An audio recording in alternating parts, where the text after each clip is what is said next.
let's talk about The Mist, the 2007 adaptation of the Stephen King story by Frank Darabont. This one is about an alien interdimensional kind of mist full of monsters that comes to an American town and savages the locals at the supermarket. Stu, it's not as good as I thought it was. I remembered it being better. I'm sorry. You told me it was good. I said, it's a film about mist, and you said, it's going to be fucking wonderful, Stuart. I remember, it's fucking fantastic. Make sure you watch it and write really good notes so we can have a great discussion. And I said, Connor, you're a known liar. Don't fucking lie to me again. No, I'm telling you the truth this time, Stuart.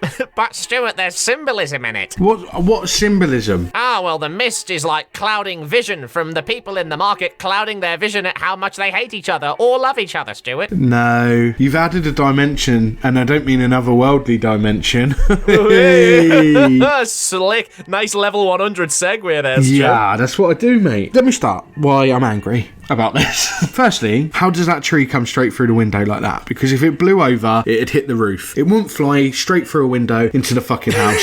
And the other thing that really annoyed me, straight off the bat... What's that? Neighbour's a cock for no reason. Mr. Norton. What a lovely garden. Nice view. Shame about the boathouse. That's true. But the way that mist comes over them mountains, especially after we find out that mist is because they opened a portal to some otherworldly dimension, that mist would not just roll over those mountains as it did so beautifully and wonderfully, it would roar in ready to fuck everyone up, wouldn't it? It would. This plot isn't really that extensive, is it? The mist's here. Fuck. Let's go to the supermarket. Barricade ourselves in with compost and tape, and then, we're gonna start religious cults and all sorts of bollocks and turn on each other. And there's some stupid decisions here. The main irritation I have in this film is when it's nighttime, they've got the torches shining out the shop. Don't know why. Why would you do that? Because the fucking insects get lured towards the lights and they go, oh, right, all the bugs are coming towards the light. Let's turn more lights on. Get fucked. There wasn't a single character I was rooting for. Like, even the main guy isn't a likeable character. David Thomas Jane. Didn't even bother listening to his name because I hated him that much.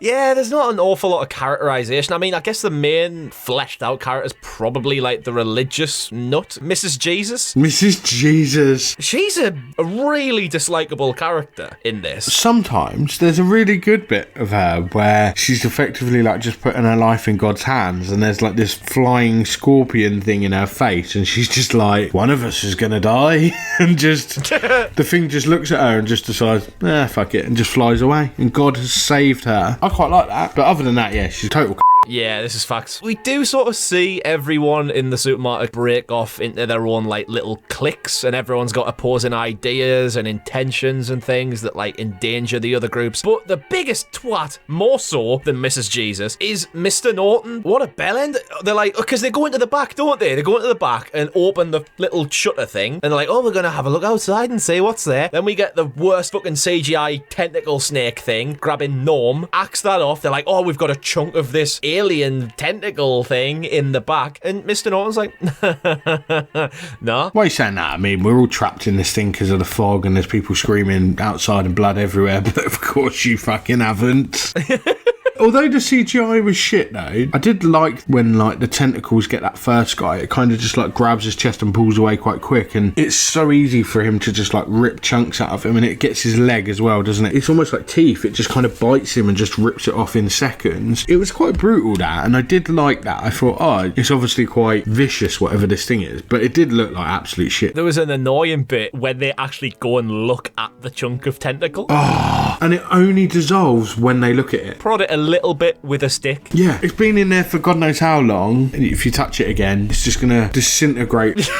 So stupid. Although, Connor, I don't know if you noticed though, you know the religious woman, when she gets shot through the head? I did. Your dad shot her. Oh, little Ollie lad. Yes, it was. Fucking...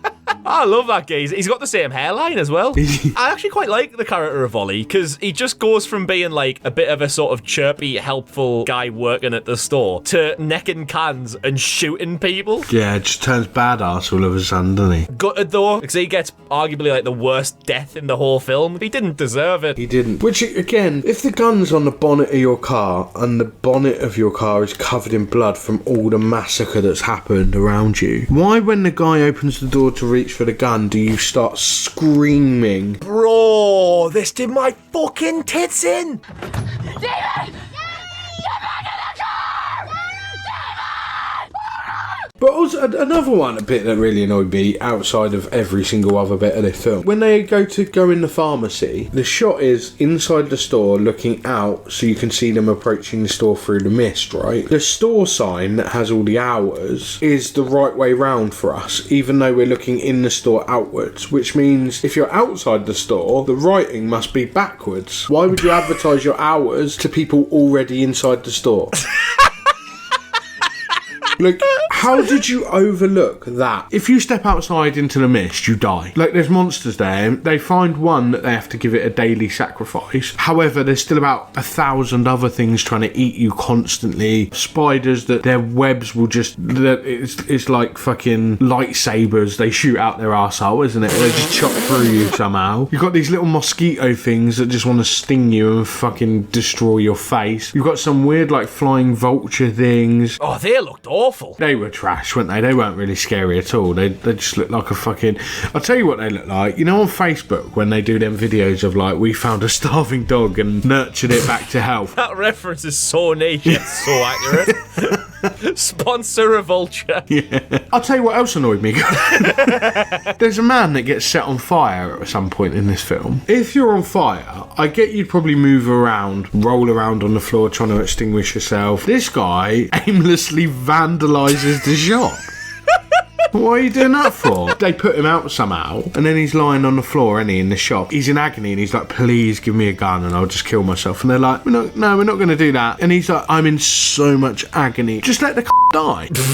They all deserve to die, didn't they? Every single one of them. This is true. Except for the end. The talking point of this film, like, every fucker who discusses The Mist, it's always first, oh my god, the ending. So, Stu, let's talk about the ending. The ending is horrific. What you think is going to be a big monster coming to maul him, it's the army and the tanks have arrived, and he just screams, doesn't he? Because he's just killed his child. I don't think he gave a fuck about everyone else. He's just killed his child about 2 minutes before they would have been saved, and it's horrendous. It's when the tank rolls through the mist and your eyes kind of adjust to the shape of what it is, and you just go, oh! It's, for me, like, one of the most, like, shocking endings to a film I've ever seen. It's the cruelty of, if he'd waited another minute, everyone would have been safe. Yeah. Ah, it's brutal. It's really, it's the fact brutal. that it's his child, isn't it? It's like, yeah. It's not everyone else in the car. It's the child. It kind of pulls you into this like emotional, harsh reality of it all. It's like that is the peak of this film. So, Stu, The Mist. We should have missed this one. Hey, yeah, it's a one we were gonna get round to eventually. Anyway, I suppose it's not that. Yeah. Yes. Bang average, strong climax, and that, dear Ghoul Gang, is our honest review of The Mist from 2007. Let us know down below if you like it. If you didn't, do you think the ending's genius? Do you think it's terrible? And what about the rest of it? That concludes this review. Join us next time for another Friday Fright Time. Cheers out.